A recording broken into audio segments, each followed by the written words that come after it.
Doesn't remember anybody else apart from Alfred. I'm the only person. And she remembered me. She's 98 years old. And she was very happy. And she told me, no, this room, because she's in a room with a couch, she said, I can sleep on the couch, you can sleep on the bed.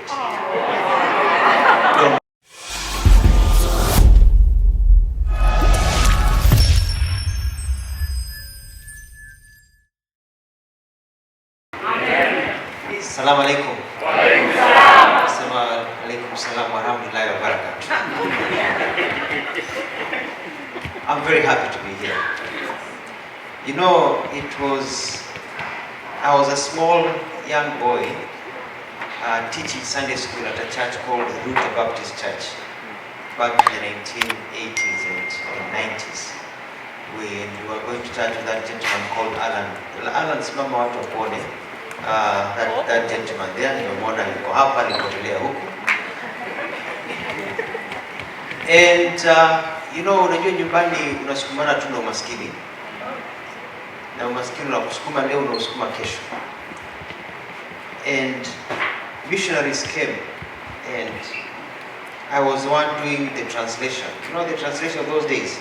We used to live in a place called Ruta Satellite, Kawangware.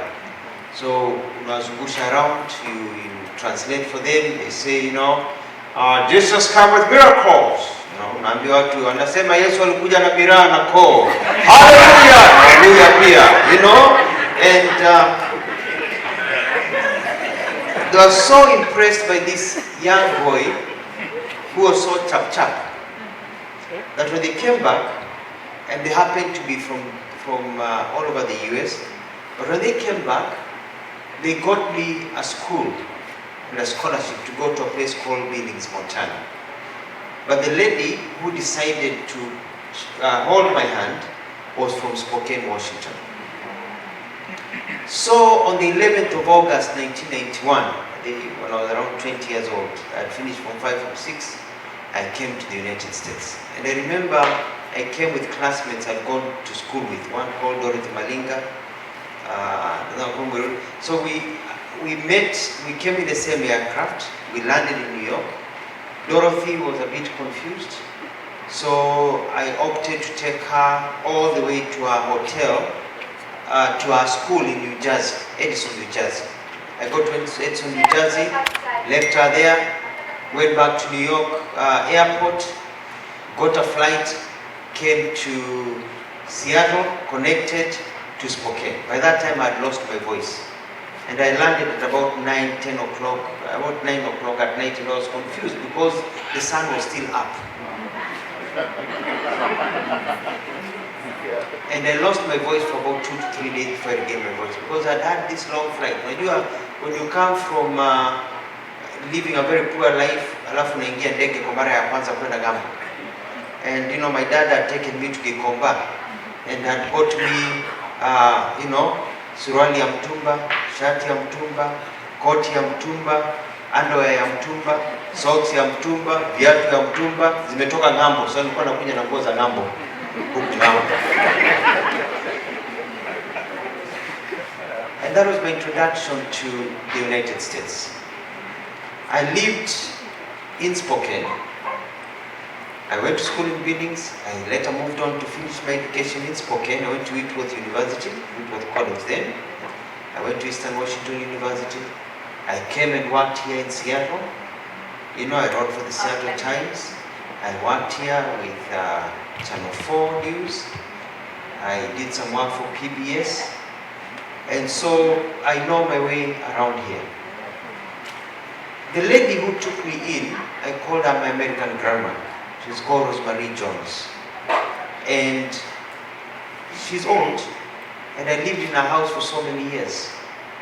And I came to the US not so long ago because we lost touch. She used to write, but she's old. And then she stopped writing. So I wrote, she's not writing. I would call, her phone is not being answered. And then her family, I would call them, send messages, they were not replying. So I went to look for her. I went to her house, and the house was still there where I used to live. The bedroom was still there, but the house was locked. it was clear nobody lived there. So I went around, I went to the home of the children, there was nobody there. It looked like things had changed. And I wrote them messages, and then I went back home. When I got home, after 1 week, the daughter wrote to me, said, oh, they were away as a family, blah, blah, blah. But grandma is in a nursing home. And incidentally, she has dementia. And she doesn't remember anybody else apart from Alfred. I'm the only person she remembers. So she'll talk about everybody, but she only remembers Alfred. You know, so I managed to call and talk to her, and she doesn't know her daughter, but she knows me. When I talk to her, she calls me. So I landed here today at, it was what time? It was in the afternoon, and I connected straight to go to Spokane first to see her.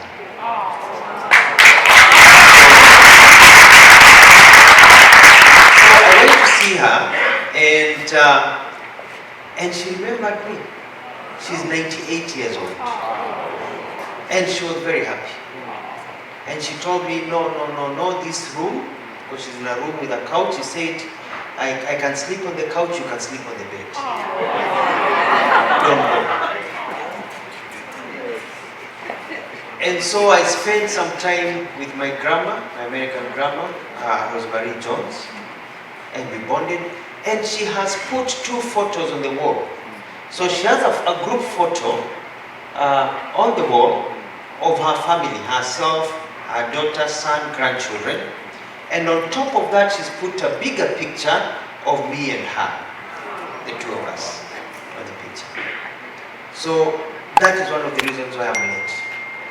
Because I spent time with her, and I took the last flight I could take after spending time with her to come and meet you.